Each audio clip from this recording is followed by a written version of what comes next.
how to make money in real estate without a license. Real estate's a really exciting and profitable way to make money either as a side gig or as your main business.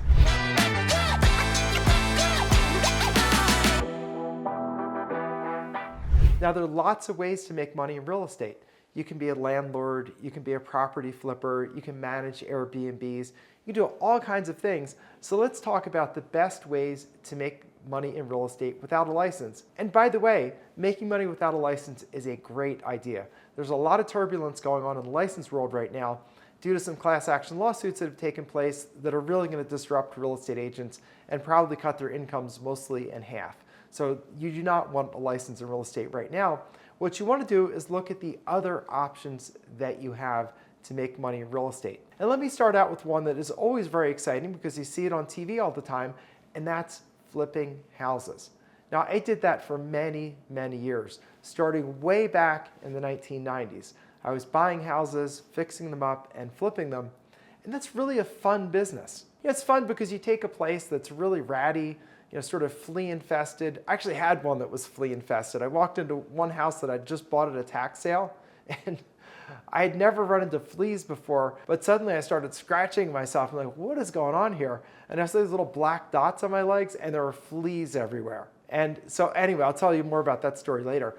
But the point is, you buy these houses that sometimes are literally flea-infested wrecks, and you make them beautiful. You fix up the neighborhood, you make it really appealing. That's a very, something that gives you a lot of pride and a lot of satisfaction in the accomplishment. And then you can sell it and hopefully make a lot of money. Now, of course, it's not exactly like it looks like on TV. On TV, it looks like everything's simple and quick and easy. But here's the thing. There are some things about flipping houses that are very difficult that they absolutely do not tell you on TV. And the first one is finding places cheaply enough to flip.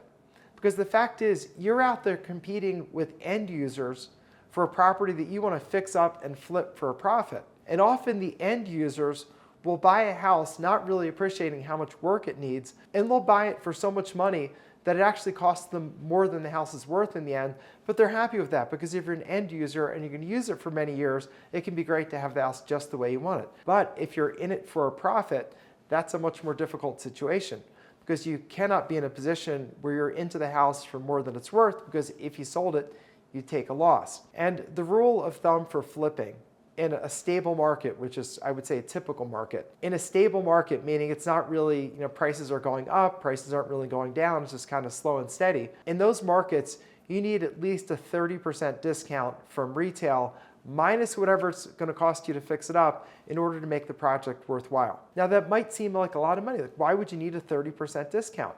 Well, the reason is because you have a lot of costs in buying, holding, and selling real estate. You've got insurance while you hold it. You've got real estate taxes. You've got interest expense on money that you borrow. And you also have to have a cushion so that when and if your renovation goes over budget, which happens a lot, that you have a cushion in there. So a smart property flipper wants to buy the property at 30% off, including the fix-up costs. So for example, if you had a $400,000 house, which is kind of the average house in America today, you'd want to buy that house for 30% off. So that's $280,000 minus whatever your fix-up is. If your fix-up was $80,000, then what you'd pay for that house would be $200,000. That's smart flippers. And where most people go wrong is that they get impatient because they say, well, you can't buy houses that cheaply. Well, I'm just here to tell you the news that math is math. And if you buy it for much more than that, you're simply going to either have a very small margin or no margin at all. And so as a property flipper,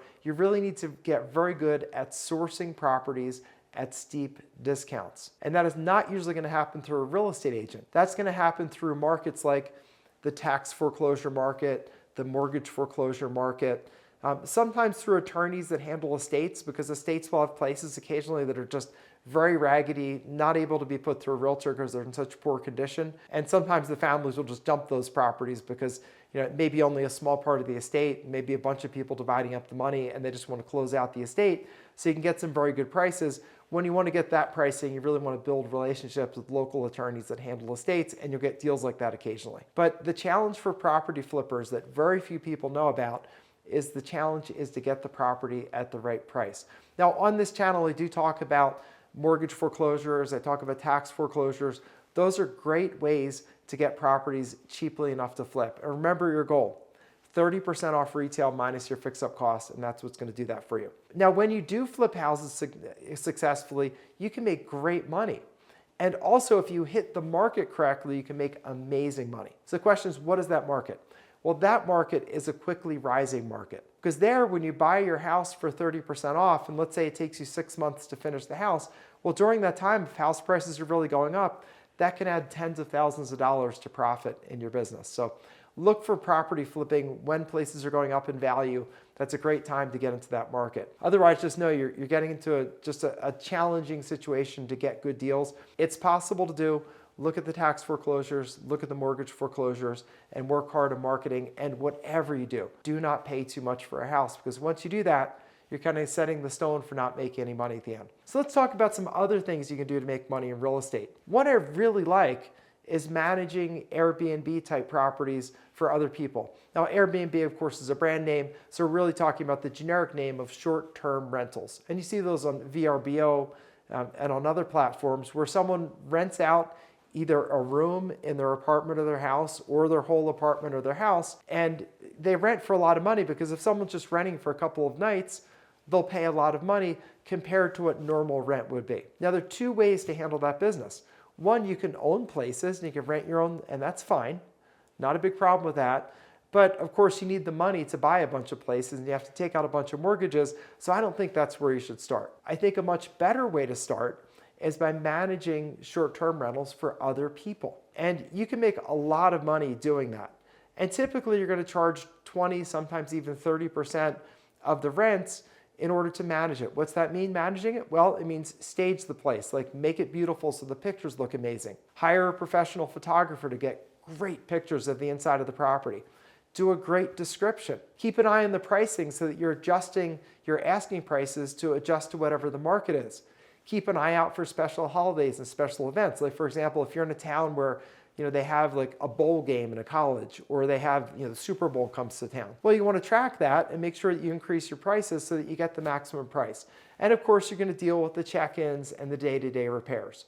And that is worth a lot of money to many people that own properties. So can you imagine making 20 to 30% of the rents? And what if you got, for example, like a friend of mine has, Alma has 50 properties under management. They're all high-end rentals in a luxury gated community. She makes amazing money because those places will rent for $1,000, $2,000, sometimes even $3,000 a night during high season, and she's making 20 to 30% of that. So that's some pretty amazing money. Now, are you dealing with the day-to-day? Sure. You're making sure the cleaning people get in, you're making sure that the houses are stocked and all that. Making money is not effort-free. Anybody that tells you that's just a fool. But it's really great money, and a great way to structure this business will be learn to do the marketing and the management. And then once you know the market and everything, then you start buying your own places. Because that'll give you two things. One, it'll give you the experience that you need to make your success much more likely. And the second thing is it'll give you the credibility with lenders and private investors to put up capital for you to do that business. So it can be really, really good. And the other thing that I like about acting as a property manager for other people, for Airbnbs, is that you don't have the risk that if they disallow the short-term rentals, or they change the rules. For example, they did that in New York City recently, where really the only way you can do a short-term rental is if you're living in the property and you're letting someone else say stay on the couch or stay in a spare bedroom. You can do that, but they've really stripped away the ability to just rent places on a monthly basis, or buy places and then where you don't live and rent them out. That doesn't work anymore. And cities and towns can do that unexpectedly. And you certainly don't want to build up a big portfolio of short-term rentals where everything's set up and then all of a sudden the government pulls the rug out from under you and you have a whole bunch of places with mortgage payments they have to pay each month and no income coming in to pay them.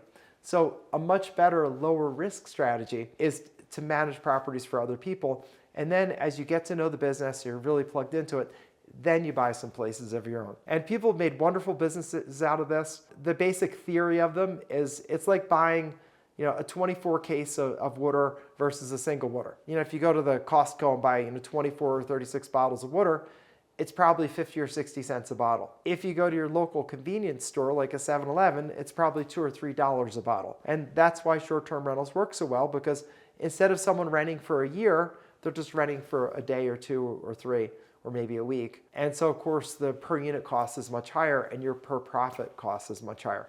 So I really like that as a way to get started. I also like a business that I found that I'm doing that's related to tax and mortgage foreclosure sales, but it's a new twist on it.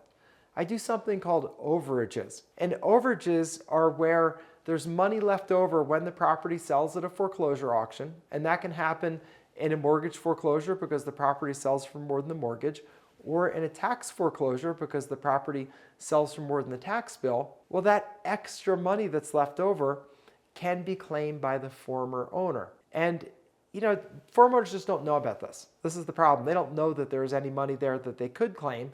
And you're dealing with a government bureaucracy. So it's not like they're going to come track the former owners down and hand them a check. That's not what happens.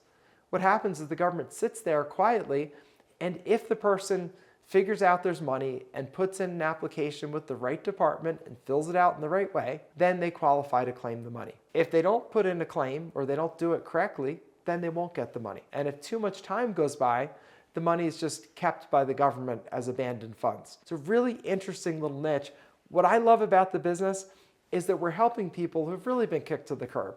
These are folks that have lost their house either because they couldn't pay their taxes or they couldn't pay their mortgage. They lose the property and then they have to go off and find someplace inexpensive to live. And what they don't realize is often they have tens of thousands, sometimes even hundreds of thousands of dollars sitting there that they're eligible to claim, and all they have to do is a simple application and then they can get a check. It's a really, sort of interesting business. I think it's a meaningful business because you're helping people, and it can be highly profitable because you're getting paid a percentage of the money that you recover. And of course, the offer we make to people is always the same. There's no risk to you. If for any reason our research is wrong or we can't get the money from the government, it doesn't cost you a penny. All you have to do is meet with one of our representatives for 15 minutes, sign the papers that give us permission to go pursue this money, and we are off like a starving dog after a rabbit. We're off after it. And hopefully you'll get a big windfall. And if you don't, well, sort of nothing ventured, nothing gained. It doesn't cost you anything. We take care of all the expenses. And of course, be a little disappointing, but that's the end of it. It wouldn't be anything more than that. And so that's basically the sales pitch. And like I said, what I love the most about that business is that we're helping people who really have just lost everything. I think losing your house, if you wanted to put in the scheme of things, I mean, certainly, death in a family, serious illness, things like that, they're more serious. But losing your house is pretty far up there with traumatic things that can happen in your life. And when we find that person and bring them $30,000, $40,000, $50,000, or sometimes even $100,000 or more that they never expected, it can really help them get restarted over again. And we've literally taken people out of homeless shelters, gotten them back into life again, got them back into housing, and got them restarted. And that's something I'm proud of it. I love it. And this is a business that is open. So if you decide you want to know more about the overages business, then my suggestion is I did a short video called Intro to the Overages Business, where I give you more information and help you decide if that's a business that you'd like to pursue. Very low cost business to start. It doesn't take a lot of money to get it started. It doesn't take a lot of time. Within a couple months, you can have deals under contract and be getting your first checks. And then it's just a pipeline. You put deals in, they shoot out a couple months later. You're helping people. It's something you can be proud of, and it's a really good business. And you can start it as a side hustle and keep it there if you want, or you can run it up into a big, full-time, robust business. Lots of people are doing this and want to escape the corporate rat race. Lots of people are doing it that want to save money for retirement. Not quite where they need to be, so they want to save.